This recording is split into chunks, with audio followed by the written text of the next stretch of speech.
Guys, welcome to my YouTube channel प्राणी पलक, जिसमें हम आपको बहुत से यूज़फुल कंटेंट्स प्रोवाइड करेंगे ड्यूरिंग स्टडिंग। मैंने ये रियलाइज़ किया है कि अगर लॉ में किसी एक सेक्शन की क्लैरिटी चाहिए तो वो यूट्यूब पे सिंपली प्रोवाइडेड नहीं है।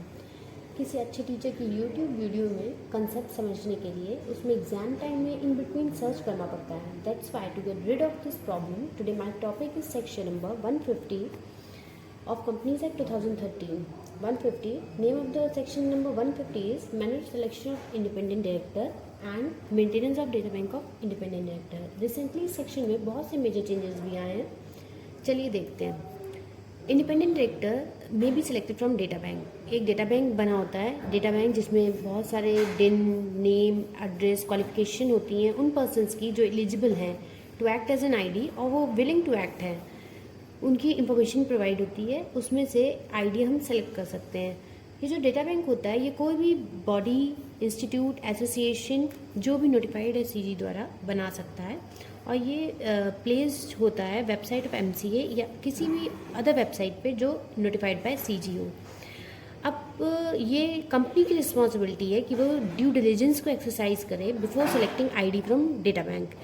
इसमें मतलब डेटा बैंक का कोई रोल नहीं होता है। मतलब अगर आपको आईडी सेलेक्ट करना है तो उसके लिए आपको ये कंपनी की रिस्पॉन्सिबिलिटी है कि वो ड्यू डिलिजेंस से अपना आईडी उसमें सेलेक्ट करे और उसको सेलेक्ट करने के बाद कंपनी को अप्रूवल भी लेनी पड़ेगी जनरल मीटिंग में।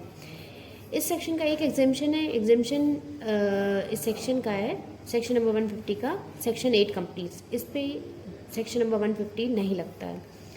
अपॉइंटमेंट के 13 मंथ्स के अंदर जब आप अपॉइंट हो गए हैं एज एन आईडी या फिर आईडी अपॉइंट होने से पहले बिफोर अपॉइंटमेंट आपको ऑनलाइन इंस्टीट्यूट को अप्लाई करना पड़ेगा कि मेरा नेम डेटा बैंक में इंक्लूड कर दिया जाए। और इंक्लूड करने के लिए 3 ऑप्शंस है आपके पास, या तो 1 ईयर में जाएँ या 5 ईयर में या लाइफ टाइम के लिए इंक्लूड कर सकते हैं।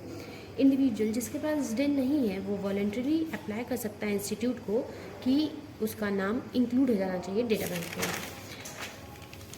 रूल 6 ये भी एक एग्जेम्पशन है। इसमें ये कहा गया है कि कोई टेस्ट देने की ज़रूरत नहीं है अगर आप डायरेक्टर या केएमपी के तौर पे एक कंपनी में काम कर रहे हैं और total period less than means more than 3 years है। कहाँ पे?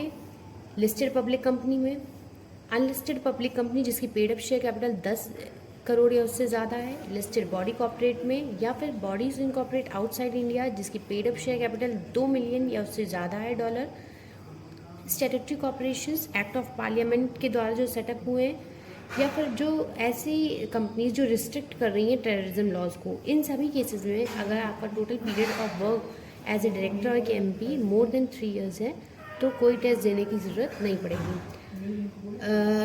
पर नो डाउट इसमें 3 इयर्स से ज़्यादा का पीरियड होना चाहिए आपका काम के लिए।